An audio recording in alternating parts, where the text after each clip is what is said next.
Une des premières choses qui m'a intéressé dans la voile avant que j'achète Jasmin, c'est tout ce qui est matelotage. J'étais très, très curieux de tout ça, que ce soit les nœuds, les épissures, les surliures. Ça m'a beaucoup intéressé et petit à petit, en fait assez rapidement, je me suis pas mal équipé et j'ai ma petite trousse qui me suit partout. Je l'avais sur Jasmin, je l'ai amenée sur Tiama et aujourd'hui je vous montre ce qu'il y a dedans et puis je vous montre à quoi elle peut servir. Elle sert très très régulièrement et j'invite tout le monde à avoir la même chose sur son bateau et à savoir s'en servir à peu près bien, ça suffit, on n'est pas des professionnels, mais ça rend beaucoup de service. Je vous décris tout ça. Bon, ma petite sacoche, à l'origine, c'était une petite sacoche d'outillage de chez Leroy Merlin, hein, Dexter. C'est pas le, c'est pas le sanguinaire personnage de série télévisée, c'est la petite sacoche. Dedans, j'ai ma petite trousse à matelotage achetée chez InEurope. Très bonne source. Mais il y a plein de choses. J'ai un mètre, 5 mètres, ça va bien. Une paire de ciseaux magiques. Les seuls ciseaux capables de couper du Dyneema sans problème. Moi, j'en coupe pas beaucoup, donc ça va me durer un certain temps.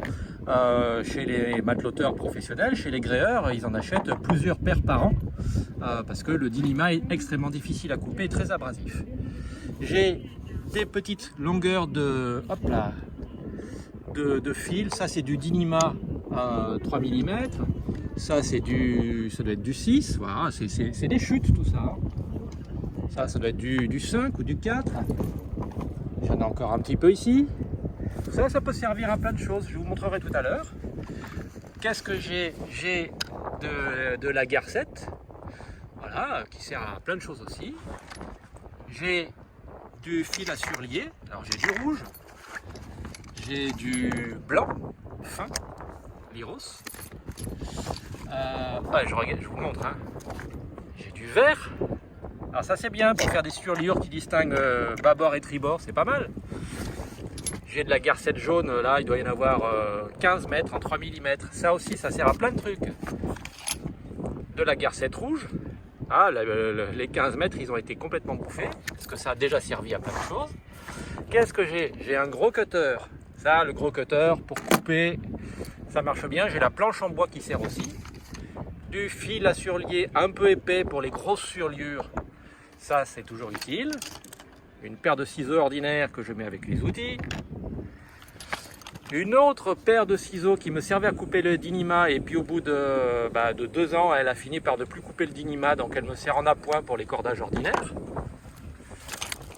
Une petite bombe de recharge pour les briquets à gaz, vous allez bientôt comprendre à quoi ça sert.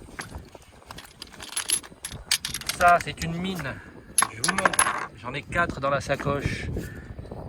Les anneaux à faible friction, là aussi ça sert à plein de choses pour passer un cordage quand on n'a pas de poulie et qu'on veut quelque chose de solide et qui ne frotte pas.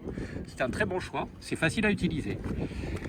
La chose est très inattendue, tac, les bobines, indispensable ça, les bobines de scotch d'électricien. Pourquoi? Parce qu'avec le scotch d'électricien, on entoure les fils avant de les couper et ça fait une coupure propre. C'est bien pratique. Des marqueurs, c'est pareil pour marquer les cordes quand on veut faire des choses un peu propres. Encore du fil à surlier, là c'est du noir, là c'est du blanc, voilà, noir, blanc, rouge, vert.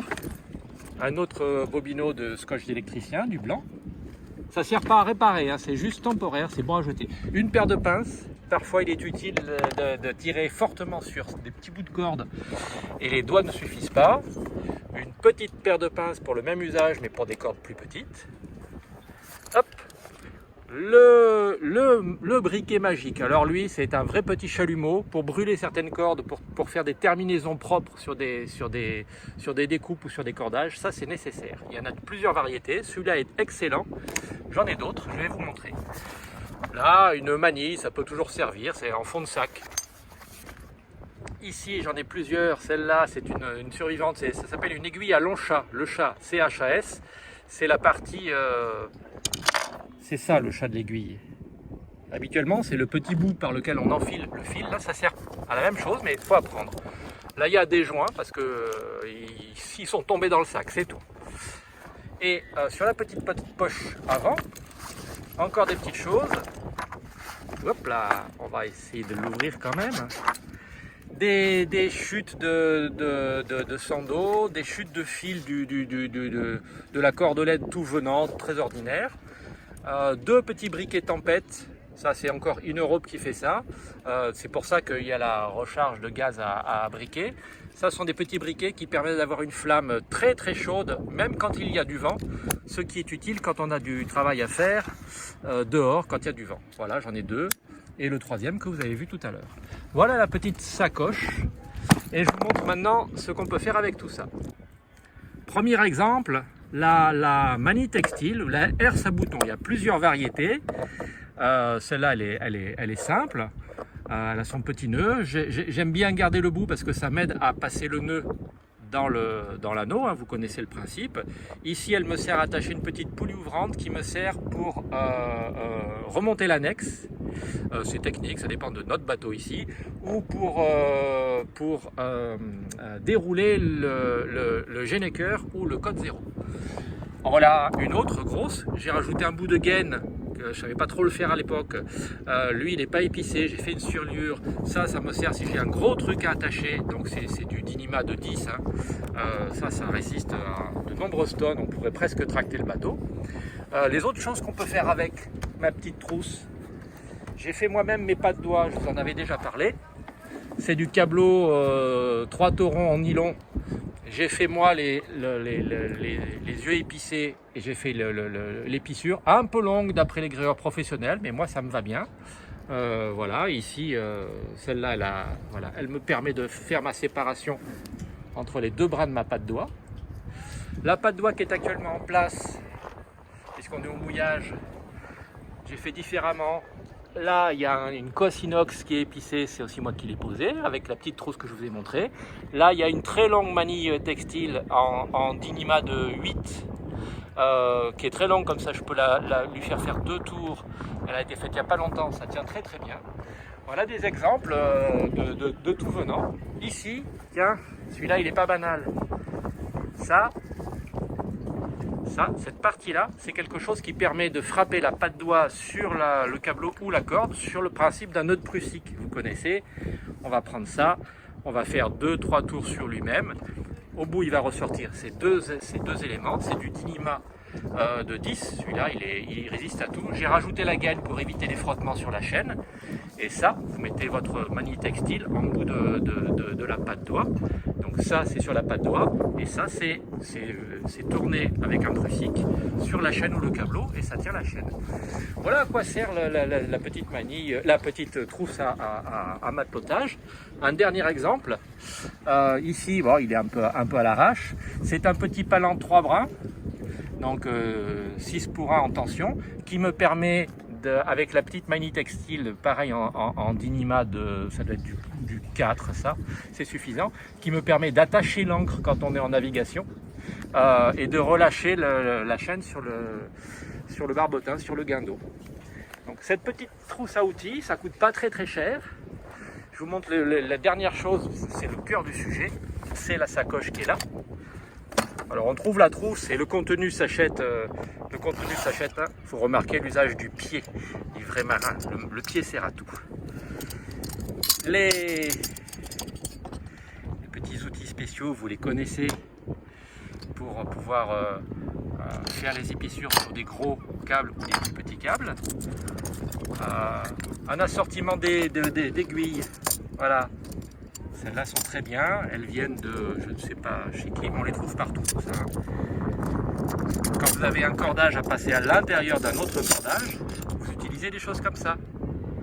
Cette partie-là va à l'intérieur du cordage, et ce que vous voulez passer, vous le mettez à l'arrière. Il y a un petit crochet, je ne sais pas si on le voit. Hein. Vous le mettez à l'arrière, et ça vous permet de passer un cordage à l'intérieur d'un autre. Ça, c'est nécessaire de savoir le faire. L'aiguille à long chat, je vous en ai parlé aussi tout à l'heure. Pareil, hein, je vous en rappelle l'usage. Vous enfilez l'aiguille à partir de la sortie. Vous ressortez l'aiguille à partir de l'entrée du cordage dans lequel vous voulez passer quelque chose. Le quelque chose en question, vous le faufilez dans le chat de l'aiguille au bout. Et vous tirez et ça rentre. La même chose, alors ça, ce sont les meilleurs que j'ai. Ce sont les aiguilles un petit peu techniques, mais elles sont très rigides, très solides, très pratiques à utiliser. Pour les épissures compliquées, alors il y en a une que j'ai un peu abîmée, mais c'est pas grave. Là, un petit couteau qui coupe tout, les cutters qui vont bien. La chose indispensable, la petite boîte à aiguilles de matelotage, elle est nécessaire parce que ce sont les seules aiguilles qui nous permettent de passer à peu près tous nos câbles. Et puis, là, la petite aiguille passe-fil sur un manche quand on a des choses un peu techniques à faire. Voilà, je vous ai à peu près tout décrit. Dernier truc, évidemment, sur Tiama, la petite sacoche à matelotage, elle est sous la descente bâbord, juste là. Ici, j'ai la petite boîte à outils du quotidien, les tournevis courants, 2-3 pinces, voilà, les choses qui servent pas tous les jours, faut pas exagérer, mais très souvent. Et par-dessus, pof, tac, la trousse à matelotage qui sert au moins une fois par semaine.